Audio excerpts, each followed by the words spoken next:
Student welcome to next class of the chapter amines.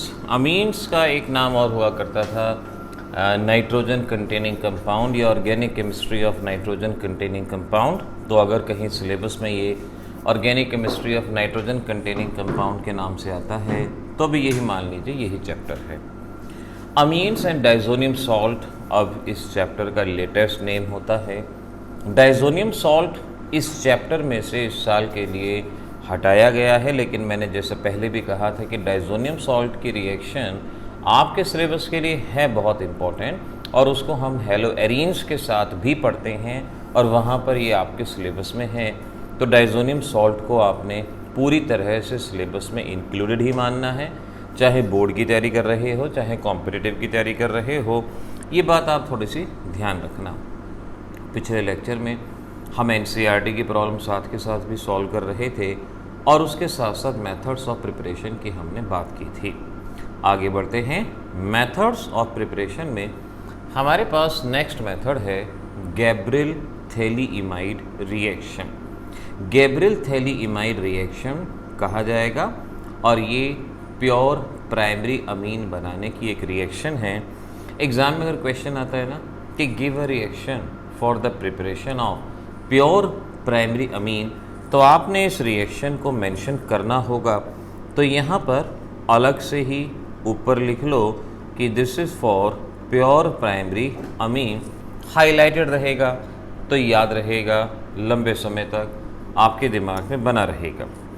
अब देखो actual में क्या होता है। हमारे पास ये कंपाउंड है, इस कंपाउंड को थैलिक एसिड कहा जाता है। जहाँ दो COH नेबरिंग पोजीशन पे हैं, इसे थैलिक एसिड कहा जाता है। अगर मैं इस थैलिक एसिड में से वाटर बाहर निकाल दूँ HOH, तो हमारे पास ये जो स्पीसीज बनेगी इसे थैलिक एनहाइड्राइड कहा जाता है। थैलिक एनहाइड्राइड, तो थैलिक एसिड थैलिक एनहाइड्राइड ये मालूम रहे। और अगर मैं यहाँ पर NH2 लगा देता हूँ तो इस स्पीसीज को थैली अमाइड कहा जाएगा। थैली अमाइड, अमाइड क्योंकि अमाइड फंक्शनल ग्रुप है। और मैं यहाँ से अगर अमोनिया बाहर निकाल दूँ तो इस स्पीसीज को थैली इमाइड के नाम से पहचाना जाएगा, जो हमें रिक्वायर्ड है, जिसकी हमें ज़रूरत है। थैली इमाइड इसको कहा जाता है, तभी नाम में गैब्रियल थैलीइमाइड रिएक्शन इस रिएक्शन का नाम होता है। अब इस थैलीइमाइड की रिएक्शन KOH के साथ करवाई जाती है। अब नाइट्रोजन है, ये 2- ग्रुप, जिसकी वजह से एसिडिक कैरेक्टर बढ़ता है। यहाँ से हाइड्रोजन और यहाँ से OH। GOC में आपने पढ़ा है -I effect directly proportional to acidic character. तो इन -I इफेक्ट की वजह से ये हाइड्रोजन बाहर जाता है, H2O बाहर जाता है और इस तरह से ये पोटाशियम नाइट्रोजन के साथ कनेक्ट होगा और पोटाशियम सॉल्ट ऑफ थैलीअमाइड यहाँ पर फॉर्म होगा। पोटाशियम सॉल्ट ऑफ थैलीअमाइड ये यहाँ पर फॉर्म होगा। इसकी रिएक्शन अल्काइल आयोडाइड, मैंने RI उल्टा लिखा, CH3I C2H5I, कोई भी आयोडाइड का साल्ट क्यों लिया, आयोडाइड का कंपाउंड क्यों लिया? क्योंकि आयोडीन साइज बड़ा है, आसानी से बॉन्ड टूटेगा, रिएक्टिविटी ज़्यादा होगी। तो अल्काइल आयोडाइड इसलिए लिया जाता है क्योंकि आयोडीन का साइज बड़ा है, रिएक्टिविटी ज़्यादा है। Ki यहाँ से बाहर जाएगा और Ki के बाहर जाने के बाद वी कैन अंडरस्टैंड हमारे पास जो स्पीसीज बनेगी वो कुछ इस तरह से बनेगी। ये ऐसे नाइट्रोजन और ये अल्काइल ग्रुप, यहाँ अल्काइल ग्रुप ऐसे कनेक्ट हो गया, कुछ ही मुश्किल नहीं है। HOH बाहर गया। देखने में थोड़ा स्ट्रक्चर बड़ा ज़रूर लगता है, लेकिन एक्चुअल में लिखोगे ना तो आसानी से हो जाएगा, कोई प्रॉब्लम नहीं आएगी। इसके ऊपर 2 water HOH HOH, 2 water react करेंगे। देखो कैसे करेंगे, ये ज़रा समझना कैसे करेंगे। यहाँ से Rn और यहाँ से H2 यहाँ से Rn और 2 हाइड्रोजन, यानी बाहर चला गया RnH2 जिसे प्राइमरी अमीन कहते हैं, जो कि मेनली हमें बनाना था।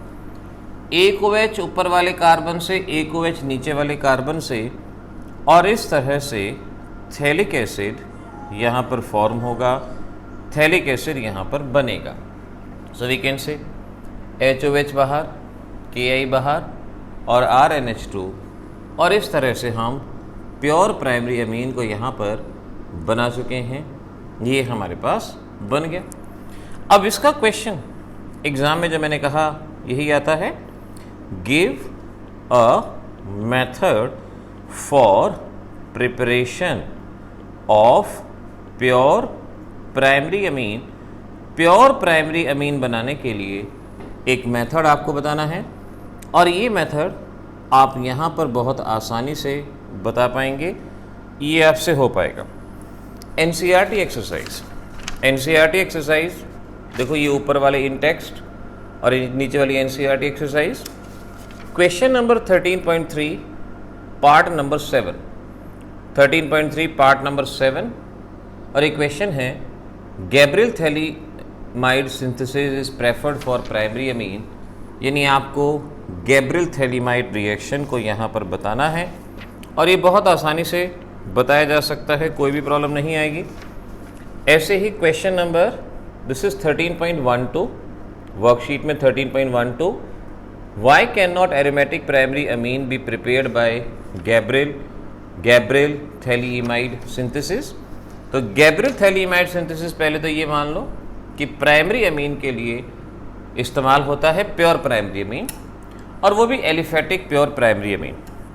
अब जो मैं आपसे क्वेश्चन कह रहा हूँ, और वो क्वेश्चन है आपकी NCERT का 13.12, ये क्वेश्चन है, और क्वेश्चन है why can not aromatic primary amines, aliphatic तो बन जाते हैं, aromatic primary amines be prepared by Gabriel phthalimide synthesis. Gabriel phthalimide synthesis. अब ये दो क्वेश्चन हो गए, एक क्वेश्चन तो मैंने बताया अभी आगे, और एक ये क्वेश्चन नंबर, दिस इज 13.2, कि एरोमेटिक अमीन क्यों नहीं बन सकते। अब देखो सीधी सी बात है, प्राइमरी अमीन बनाना था, एलिफेटिक अमीन, तो हमने RI लिया, RI। अगर आप एरोमेटिक अमीन बनाना चाहेंगे तो एरोमेटिक अमीन में आपको अराइल हैलाइड लेना पड़ेगा, अराइल हैलाइड लिया जाएगा, और ये अराइल हैलाइड यानी हेलोएरीन से मैंने बताया था कि यहाँ पर पार्शियल डबल बॉन्ड कैरेक्टर होने की वजह से ये बॉन्ड आसानी से स्प्लिट नहीं होता, रिएक्टिविटी कम होती है। तो इसका जवाब लिखोगे, आंसर मैं बोलता हूँ लिखना, for synthesis of aromatic primary Amin we require aryl halide. Aryl halides are less reactive because of resonance. They possess partial double bond character between carbon and halogen, और इस पार्शियल डबल बॉन्ड कैरेक्टर की वजह से ये reaction में participate नहीं करेगा। सभी रेजोनेटिंग स्ट्रक्चर बना के आएंगे, आगे फर्दर इसमें रेजोनेंस होगा, और इस तरह से आपको कोशिश करनी है कि सभी के सभी रेजोनेटिंग स्ट्रक्चर जो पॉसिबल हैं वो बनाएं, ताकि एग्जामिनर के पास मार्क्स डिडक्ट करने का कोई भी मौका ना रहे और आपको फुल मार्क्स यहाँ पर मिल पाएँ। तो ये दो क्वेश्चन आप याद रख लेंगे। क्वेश्चन नंबर दूसरा मैंने कौन सा बताया था, 13.3 पार्ट नंबर 6, पार्ट नंबर 6 नहीं 7, ये आपके पास दो क्वेश्चन जो गैब्रियल थैलीइमाइड के बेसिस पे पूछे जा सकते हैं, और अब ये आपके हो गए। ऐसे ही NCERT का एक और क्वेश्चन देखिए, क्वेश्चन नंबर 13.3। क्वेश्चन नंबर 13.3 इन टेक्स्ट एक्सरसाइज, और मैं ये क्वेश्चन लिखता हूँ। क्वेश्चन है हाउ विल यू कन्वर्ट। मैंने कहा ना कि आपको इस चैप्टर में जितना मैं बता रहा हूँ, चाहे वो क्वेश्चन है चाहे कुछ भी है, क्योंकि ये चैप्टर आसान और इम्पॉर्टेंट इतना है कि बहुत ज़्यादा इधर उधर कुछ करने की ज़रूरत नहीं है, जो चीज़ें बताई जा रही हैं उनको ही अच्छे से कर लो तो वो आपके लिए सफिशिएंट रहेगा। Number 1, benzene into aniline. Benzene से एनिलीन किस तरह से बनाया जा सकता है ये आपसे पूछा। दूसरा, benzene into NN dimethyl aniline, NN dimethyl aniline, ये बनाना है। ये मैंने पिछले लेक्चर में इसका हिंट दिया था कैसे, लेकिन अब हमें बना के देखना होगा। और एक है ClCH2 whole 4 Cl into hexane 1,6 diamine, ये बनाना है। अब ये क्वेश्चन अगर आप खुद कर सकते हो तो खुद कर लो। NCERT exercise in text 13.3 conversion के तौर पे आने वाला क्वेश्चन अगर आप खुद कर सकते हो तो कर लो। बेंजीन से एनिलीन, NN डाइमिथाइल एनिलीन, ये बनाओ। बेटर तो ये रहे कि वीडियो पॉज करके इसको सॉल्व करो, और बनता भी यही है। अगर ऑफलाइन बैच होते तो शायद मैं ये आपको होमवर्क में ही देता, फिर जो बच्चा पूछता तो उसी को जवाब बताते। लेकिन इस ऑनलाइन के अंदर हमारे लिए ज़रूरी है कि आप, हो सकता है इस वक्त कुछ ज़्यादा ही बिज़ी हो, ना कर पा रहे हो, कोई रिएक्शन दिमाग में ना आ रही हो, तो इम्पॉर्टेंट चीज़ इतनी है कि मुझे इसका सॉल्यूशन भी साथ के साथ बताना होगा। आप अपने मेथड के साथ चेक कीजिएगा। पहला है आपके पास बेंजीन, बेंजीन पे एनिलीन यानी NH2 ग्रुप लगाना है। अब NH2 ग्रुप बेंजीन पे डायरेक्ट नहीं लगता, आप ऐसा करें, पहले benzene Cl2 anhydrous AlCl3, Cl2 direct ऐसे लिख दें या Cl2 अलग से लिख दें, ये आपकी मर्जी है। ये रिएक्शन करी है आपने, HCl बाहर जाएगा, यहाँ से H और यहाँ से Cl बाहर, और बचा हुआ क्लोरीन इधर, और इस तरह से आप समझ सकते हो आपको मिलेगा क्लोरोबेंजीन, ये यहाँ पर फॉर्म होगा। अब कोई रिएक्शन सोचो कि क्लोरीन हटा के NH2 लगाना है। ऑब्वियस सी बात है, क्लोरीन हटा के NH2 लगाना है तो अमोनिया, लेकिन aromatic amines are, aromatic aldehydes या aromatic halides are less reactive, ये कम रिएक्टिव होते हैं, डायरेक्टली रिएक्ट नहीं करता। ये मैं आपको हैलोएरिन्स में सिखा चुका हूँ। तो क्या करना होगा, या तो कैटलिस्ट डालना होगा, टेम्परेचर बढ़ाना होगा, प्रेशर बढ़ाना होगा। हैलोएरिन्स की न्यूक्लियोफिलिक रिएक्शन याद करो, अपने आप रिएक्शन याद आएगी। इन presence of Cu2O catalyst 415 kelvin और साथ में 60 एटमॉस्फेयर का प्रेशर, तब ये रिएक्शन होती है। यहाँ से H, यहाँ से Cl, HCl बाहर और ये NH2 रिंग पे, और इस तरह से आप अपने प्रोडक्ट को बना पाएंगे। एनिलीन यहाँ पर फॉर्म होगा। 2 स्टेप की रिएक्शन, बोर्ड एग्ज़ाम में 2 या 3 स्टेप की रिएक्शन जनरली 99.99999% चांसेस हैं 2 या 3 स्टेप, 0.00001% चांस है कि 4 स्टेप, अदरवाइज 2 या 3, इतने ही स्टेप की रिएक्शन एग्ज़ाम में पूछी जाती है। ये पहला क्वेश्चन डन। अब देखो दूसरा क्वेश्चन, इतनी देर में दिमाग लगा लो कि भाई दूसरा क्वेश्चन कैसे कर सकते हैं। दूसरे क्वेश्चन में कहा एनिलीन से बनाना है, एनिलीन या बेंजीन, बेंजीन से NN डाइमिथाइल एनिलीन बनाना है। तो पहले तो वही बेंजीन, बेंजीन से एनिलीन, ये बन जाएगा, ये तो आप बना ही सकते हो।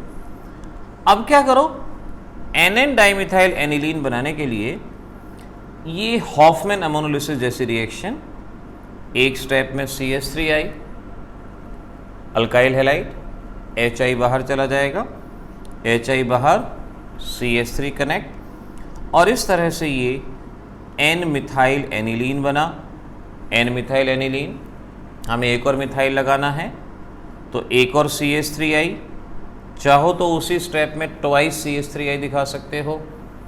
अब फिर यहाँ से HI बाहर और HI बाहर जाने पर, क्योंकि NCERT का क्वेश्चन है, अलग अलग स्टेप में करना ज़रूरी है, NN डाइमिथाइल एनिलीन, ये हमारे पास प्रोडक्ट बनेगा। इक्वेशन सॉल्व, CH3I के साथ ही रिएक्शन को दिखाना होगा और इस तरह से आपका प्रोडक्ट यहाँ पर बन जाएगा। तो ये हमारे 2 कन्वर्जन सॉल्व हो गए, ये हमने बना लिया। अब देखो तीसरा भी आपसे बहुत आसानी से सॉल्व होगा। पहले एक काम करो, रिएक्टेंट और प्रोडक्ट का स्ट्रक्चर बना लो। मैं ऐसा करता हूँ, इन्हें ओपन करके लिखता हूँ। CH2 whole 4, 4 CH2, 2 Cl, hexane 1,6 diamine बनाना है। हेक्सेन 1,6 का मतलब CH2 CH2 CH2 6 CH2 और एक NH2 और आएगा, हेक्सेन 1,6 डाइएमीन, ये हमें बनाना है। इसमें 4 कार्बन है और उसमें 6 कार्बन बढ़ रहे हैं। हैलाइड से अगर कार्बन बढ़ाना है तो सबसे आसान होती है potassium cyanide, twice KCN alcoholic, potassium cyanide. KCl बाहर गया, साइनाइड कनेक्ट, KCl बाहर गया, साइनाइड कनेक्ट।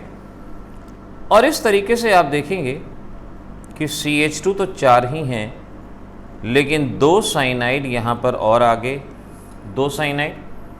और साइनाइड से अमीन अगर आपको बनाना है तो क्या करते हैं, सोडियम इथेनॉल यानी मेंडियस रिडक्शन। मेंडियस रिडक्शन CN को CH2NH2 में, CH2NH2 में बदलेगा। और इस तरीके से आप देख पाएंगे कि आपके पास जो कंपाउंड बनेगा वो वही है जो आपसे पूछा गया है, हेक्सेन 1,6 डाइएमीन, ये आपके पास बनेगा। और ये बड़ी आसानी से कन्वर्जन हो पाएगा। बस थोड़ी सी ज़रूरत थी थोड़ा सा समझने की, क्वेश्चन को करने की। अब होमवर्क में आपको दे दें और आप ना करें और एग्ज़ाम के दौरान परेशान हो, तो उससे बेटर कि इनको साथ के साथ सॉल्व कर लें, तो वो अच्छा रहेगा।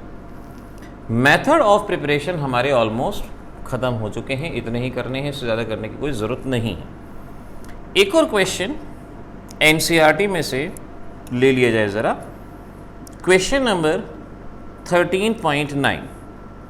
और क्वेश्चन नंबर 13.9 का first part, convert 3 methyl aniline to 3 nitrotoluene. अब देखो मजे की बात क्या है, इस क्वेश्चन में इन टेक्स्ट एक्सरसाइज का क्वेश्चन, वर्कशीट तो आप सभी के पास है। कन्वर्ट 3 मिथाइल एनिलीन 3 नाइट्रोटोलीन, एक क्वेश्चन और है जो खैर अभी नहीं होगा, जब होगा उसकी बारी आएगी वो तभी बताएंगे। पहले जरा इसको जानने की आखिर ये है क्या।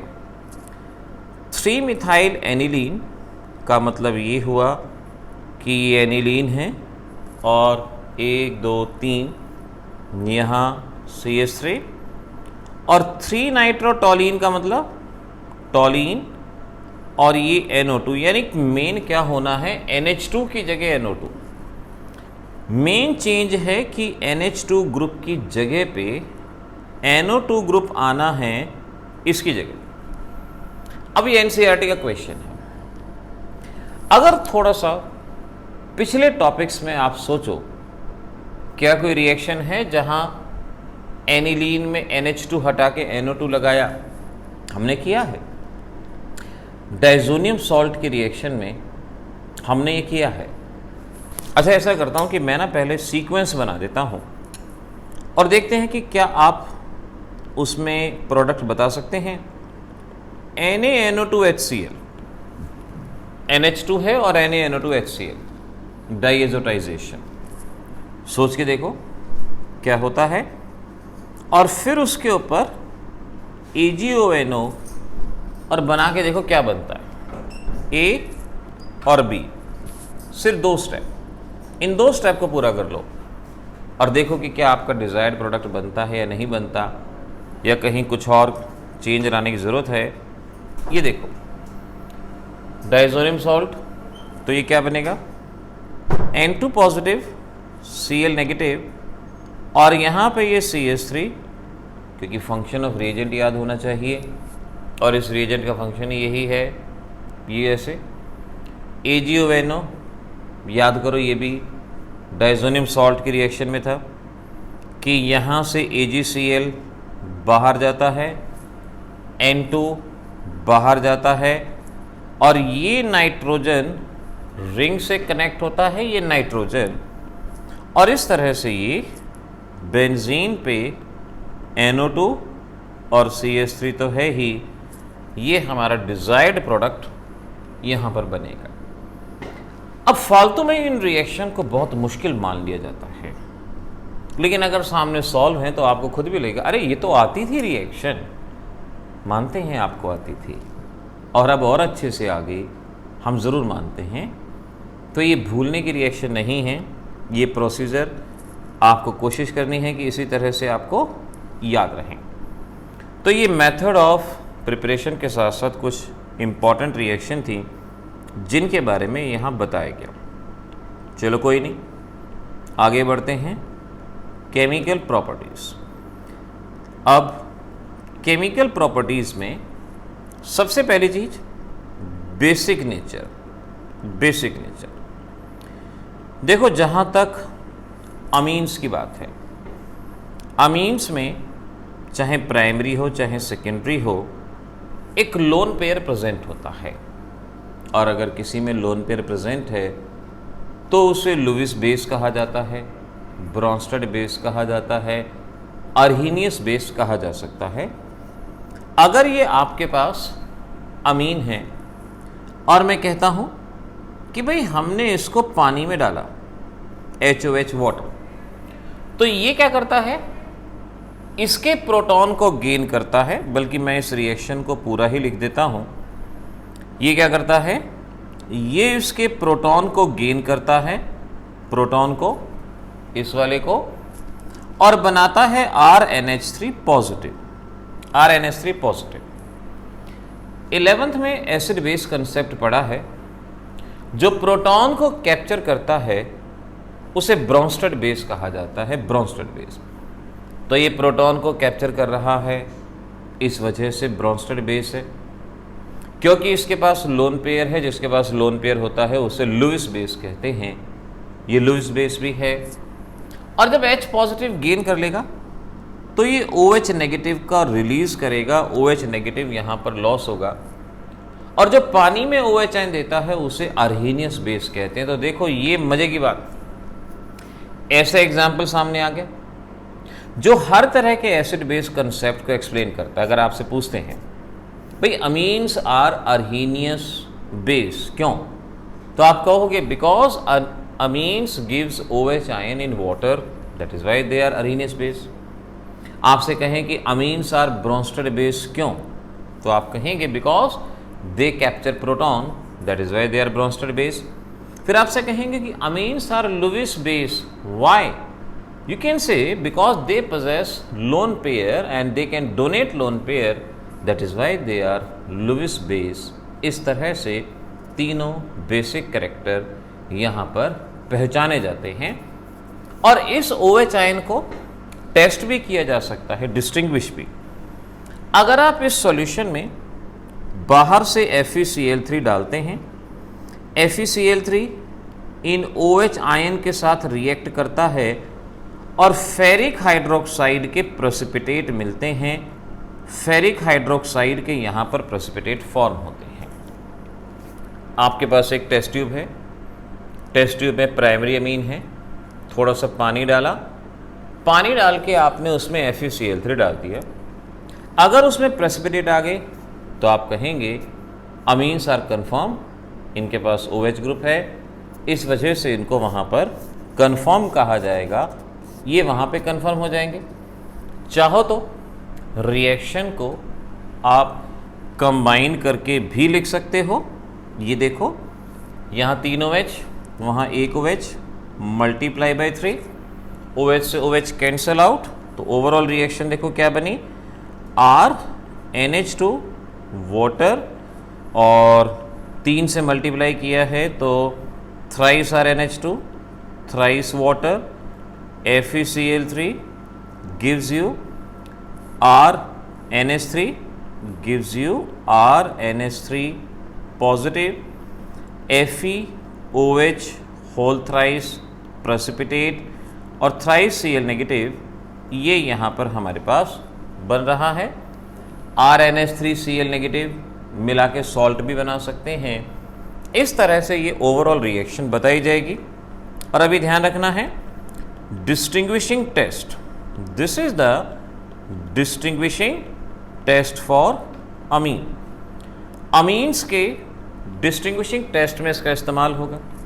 आपसे कहते हैं कि भाई एक टेस्ट ट्यूब में एल्डिहाइड है, एक में अमीन है, आपको नहीं पता किस में एल्डिहाइड किस में अमीन, तो क्या करोगे, दोनों टेस्ट ट्यूब में पानी डालोगे, दोनों टेस्ट ट्यूब में FeCl3 डालोगे, और जिसमें प्रेसिपिटेट आ जाएगा उसी में आपका अमीन होगा, आप अमीन को पहचान पाओगे। अब यहाँ पर NCERT एक्सरसाइज में एक क्वेश्चन आता है, क्वेश्चन, और ये क्वेश्चन है NCERT एक्सरसाइज का, not in text, NCERT exercise का क्वेश्चन नंबर 13.3 पार्ट नंबर 3।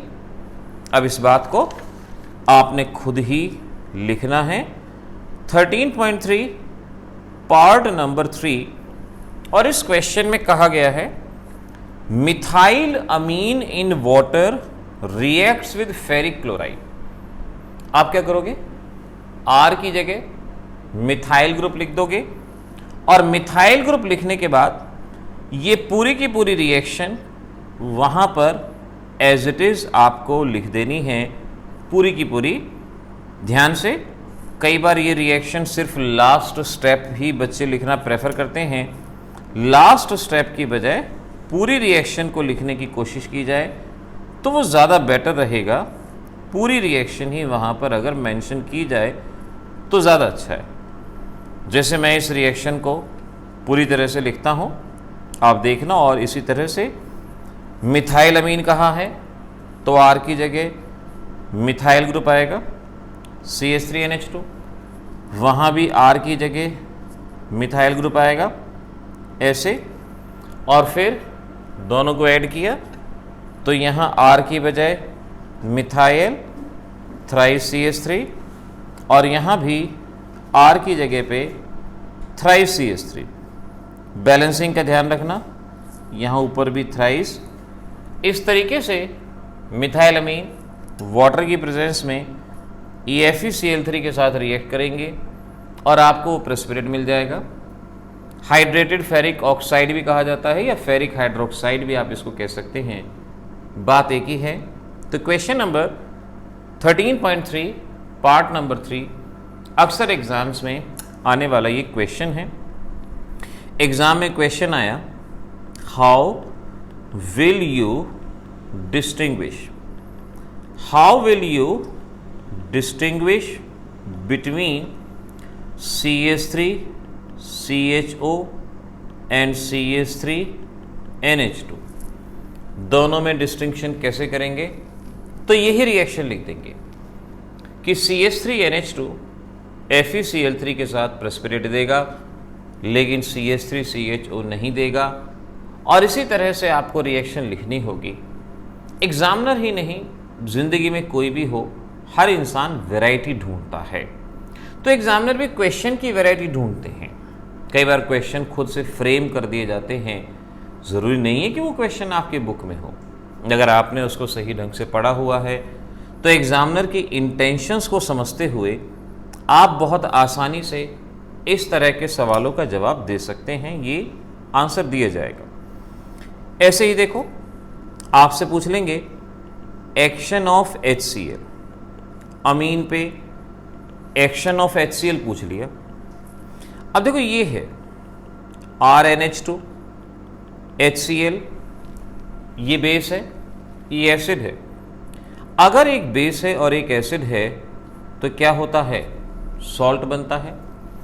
ये H पॉजिटिव देगा, इसे ये गेन करेगा तो क्या बनाएगा RNH3 पॉजिटिव। इस तरह के प्रोटॉन को गेन कर लिया, देखो H positive Cl negative gain कर लिया, Cl नेगेटिव उसके साथ। तो इस तरह से अमीन सॉल्ट, यहाँ पर अमीन सॉल्ट हमारे पास बनेगा। तो ज़रूरी नहीं है कि HCl ही हो, कोई और एसिड भी हो सकता है। इट में बी H2SO4। नाउ सपोज आपसे कहें एक्शन ऑफ H2SO4 बताओ क्या होगा, तो बहुत सिंपल, आप यही कहेंगे कि भाई ये है अमीन और H2SO4 का मतलब H positive HSO4 negative. H2SO4 को ऐसे लिख दिया, ये H पॉजिटिव गेन करेगा, क्या बनाएगा RNH3 पॉजिटिव और उसके साथ क्या आ जाएगा HSO4 नेगेटिव। और इस तरीके से ये आपकी रिएक्शन, ये सॉल्ट फॉर्मेशन। अगर कहें HNO3 तो HNO3 में H positive NO3 negative, same reaction यहाँ पर हो जाएगी और अमीन सॉल्ट यहाँ पर फॉर्म होगा। सो वी कैन से कि अमीन्स एसिड के साथ अमीन सॉल्ट बनाते हैं, अमीन सॉल्ट। अब इसके ऊपर भी आपकी एनसीईआरटी में क्वेश्चन है। आपकी एनसीईआरटी का क्वेश्चन कौन सा है, देखो इन टेक्स्ट एक्सरसाइज, और इसमें है question number 13.5, complete the reaction. Complete the reaction, her topic के बाद ऑलमोस्ट क्वेश्चन है, तो इसीलिए इसको साथ के साथ ही ये तैयार किया जाएगा। देखो एक चैप्टर ये भी कम से कम एग्ज़ाम में 4-5 नंबर में आपके एग्ज़ाम में आ जाता है, काफ़ी स्कोरिंग है ये। यहाँ पूछा गया कि रिएक्शन क्या होगी अमीन के साथ HCl, और दूसरे reaction C2H5 whole thrice N और साथ में HCl, रिएक्शन क्या होगी ये बताना है। अब देखो क्या जो ऊपर टॉपिक पढ़ा उसको देख के रिएक्शन सॉल्व नहीं कर सकते? कर सकते हैं। H पॉजिटिव Cl नेगेटिव, तो ये क्या करेगा H पॉजिटिव गेन करेगा और H पॉजिटिव गेन करके क्या बनाएगा CH3 CH2 CH2 NH3 positive, ये बन जाएगा और साथ में Cl नेगेटिव, अमीन सॉल्ट बन गया। यहाँ भी ऐसे ही, यहाँ क्या करोगे C2H5 whole thrice nitrogen positive Cl negative, H positive gain करेगा और साथ में Cl नेगेटिव कनेक्ट हो जाएगा। और इस तरह से ये आपके पास क्वेश्चन यहाँ बन के तैयार रहेगा। अमीन सॉल्ट की रिएक्शन को देखते हुए आपको इस क्वेश्चन को साथ के साथ करना ही होगा और बहुत बहुत आसानी से इसको बनाया जा सकता है। इन टेक्स्ट में एक अगला क्वेश्चन और है जो काफ़ी इंपॉर्टेंट है, बच्चों से सॉल्व नहीं होता। Question number 13.6। अब देखो जरा क्या कहता है। इस क्वेश्चन में कहा write the reaction when aniline है आपके पास, reacts with excess of methyl iodide, excess of methyl iodide के साथ रिएक्ट करता है in presence of sodium carbonate. अब ये वो क्वेश्चन हैं जो बच्चों से नहीं हो सकते, क्योंकि ट्रिकी क्वेश्चन है। 2-3 चीज़ों को, 2-3 कंसेप्ट को मिला के क्वेश्चन दे दिए जाते हैं और बुक में इनकी एक्सप्लेनेशन इतनी भारी हो जाती है, भयंकर हो जाती है कि बच्चे वैसे ही इसको सॉल्व नहीं करते। तो देखो कैसे समझना जरा। पहले एनिलीन, ये है आपका एनिलीन, और ये एनिलीन मिथाइल आयोडाइड के साथ रिएक्ट कर रहा है, एक्सेस ऑफ मिथाइल आयोडाइड। शुरुआत में इस रिएक्शन को बिल्कुल आपने हॉफमैन अमोनोलिसिस जैसा ही करना है। हॉफमैन अमोनोलिसिस में होता था ना कि पहले प्राइमरी अमीन बनता, वो और अल्काइल हैलाइड से रिएक्ट करता, सेकेंडरी अमीन, टर्शियरी अमीन, क्वाटरनरी अमोनियम सॉल्ट। बिल्कुल उसी तरह से आपने शुरुआत में इस रिएक्शन को करना है, ये प्राइमरी अमीन है ही, HI बाहर जाएगा, HI बाहर गया और इस तरह से ये बनेगा NHCH3 और यहाँ पर सेकेंडरी अमीन बनेगा सेकेंडरी अमीन। लेकिन कहा है एक्सेस ऑफ CH3I है, यानी जितना चाहिए। ठीक है, दोबारा से HI फिर से बाहर जाएगा, यहाँ से H यहाँ से I और ये CH3 कनेक्ट होगा। और अब मैं इसको ऐसे दिखा दूंगा कि यहाँ पर ये टर्शियरी अमीन बनेगा, प्राइमरी अमीन था, सेकेंडरी अमीन, HI बाहर जाके टर्शियरी अमीन, क्योंकि हॉफमैन अमोनोलिसिस सॉल्ट आने तक बनता है, दोबारा से CH3I की रिएक्शन होगी, ये CH3 कनेक्ट हो जाएगा, सॉल्ट बनेगा और मैं इसको बल्कि नेक्स्ट लाइन में ही लेके जाता हूँ। इस तरह से CH3I आएगा, CH3 positive I negative, positive lone pair के साथ कंबाइन होगा और इस तरह से ये नाइट्रोजन, बेंजीन और इस पे पॉजिटिव चार्ज I नेगेटिव इसके साथ कनेक्ट हो गया और एक क्वाटरनरी अमोनियम सॉल्ट बनेगा। क्वाटरनरी अमोनियम सॉल्ट यहाँ बन के तैयार हो गया, ये बना। फिर कहा गया है कि इन प्रेजेंस ऑफ Na2CO3, अब इसकी रिएक्शन सोडियम कार्बोनेट के साथ होनी है। चलो हम इसको दो पार्ट में कर लेते हैं। पहले पार्ट में ये CH3I के साथ रिएक्ट हुआ, अब जो भी बना वो सोडियम कार्बोनेट के साथ। अब देखो इसको कैसे करना है, CH3 whole thrice N, benzene ring और साथ में आयोडीन, पॉजिटिव नेगेटिव भी दिखा सकते हैं। ये सोडियम कार्बोनेट के साथ रिएक्ट करता है Na2CO3, ये है सोडियम कार्बोनेट। अब इसे सिंपल आयनिक रिएक्शन ही माने, कोई ज़्यादा कॉम्प्लिकेटेड ना माने, आयनिक रिएक्शन माने। दो सोडियम है, एक आयोडीन है, NaI बाहर जाएगा, लेकिन दो सोडियम है, एक आयोडीन है, तो आप इसके दो मॉलिक्यूल मान लो, दो मॉलिक्यूल, चाहे तो अलग अलग लिख लो, चाहे एक साथ लिख लो। दो मॉलिक्यूल आपने मान लिए बड़े आराम से, दो मॉलिक्यूल। मैं अलग से लिख के दिखा देता हूँ, फिर उसको हम साथ में भी एक साथ भी लिख के देख लेंगे, क्योंकि हर बच्चे की अपनी अपनी सीखने की टेंडेंसी है। दो सोडियम है तो दो मॉलिक्यूल, क्या बाहर जाएगा देखो, यहाँ से सोडियम और यहाँ से I नेगेटिव बाहर चला गया, ट्वाइस NaI ये बाहर चला गया, और एक ये कार्बोनेट के साथ कनेक्ट हो गया। अब आप इस चीज़ को किस तरह से दिखा सकते हो ये समझना होगा कि आपकी ये पूरी की पूरी स्पीसीज कार्बोनेट के साथ कैसे कनेक्ट होगी।